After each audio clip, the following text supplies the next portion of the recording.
This is Greg, and today I want to talk to you about the perfect translation.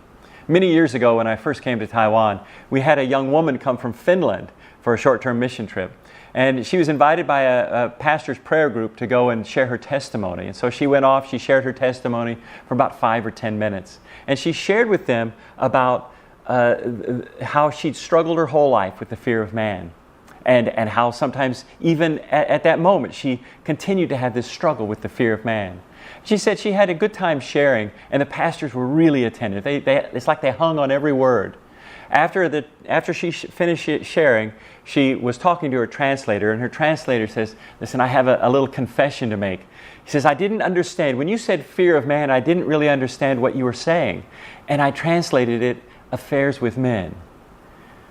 Can you imagine what kind of testimony this was? This young woman from Finland gets up in front of all these pastors, mostly men, and she says, "Listen, I have struggled my whole life with affairs with men.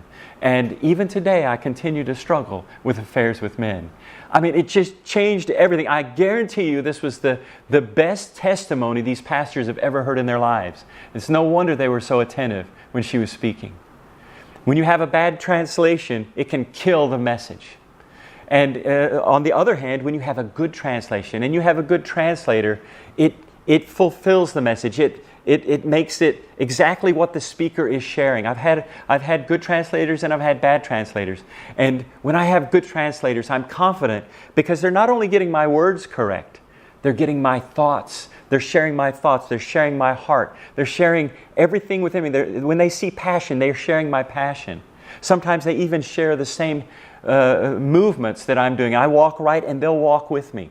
That's a great translator. It's a perfect image of who I am, of my heart and my thoughts. In John chapter 1, the Apostle John describes Jesus as the Word. He says, "In the beginning was the Word, and the Word was with God, and the Word was God." And we all know that the word "word" in Greek is the word logos. One of our problems is that logos is not easy to understand. It's a much, much fuller word, much, much deeper word than just the word "word." But if we don't understand that, we don't understand what John is trying to say here. When someone is speaking and they speak out a word, the word logos includes not just the word being spoken, but everything behind it, the thoughts, the heart, the dreams, the plans, the desires, the passions of the person speaking. So this word here, this logos here, is not just the word that comes out of a person's mouth.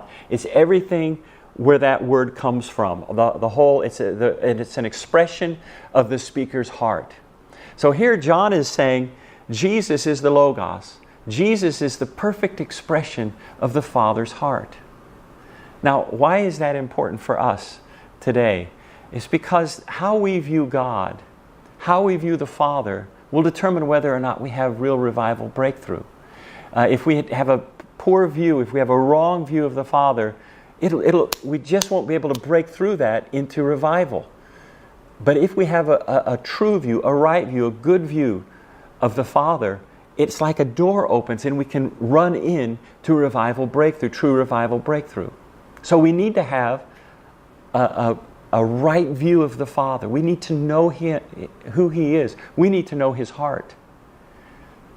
So when Jesus came to show us the Father, He is our key.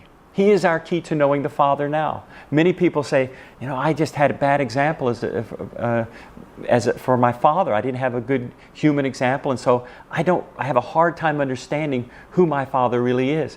I understand that. I understand that sometimes we have bad experiences with our fathers and that it gives us a wrong view of God. But can I lovingly say, there's no excuse today. Why not? Because Jesus came to show us the Father, and He is the perfect expression of the Father. When you see Jesus, you see the Father. When you read about Jesus, you're reading about the Father. When you see Jesus' desires and plans and dreams, you're seeing the Father's desires and plans and dreams. When you see the passion of Jesus, when you see His loving kindness, you're seeing the passion and loving kindness of the Father. We have no excuses today because we can go and we can learn about Jesus. We can see Jesus. Jesus is the perfect translation of the Father. So I encourage you, go and listen to Jesus.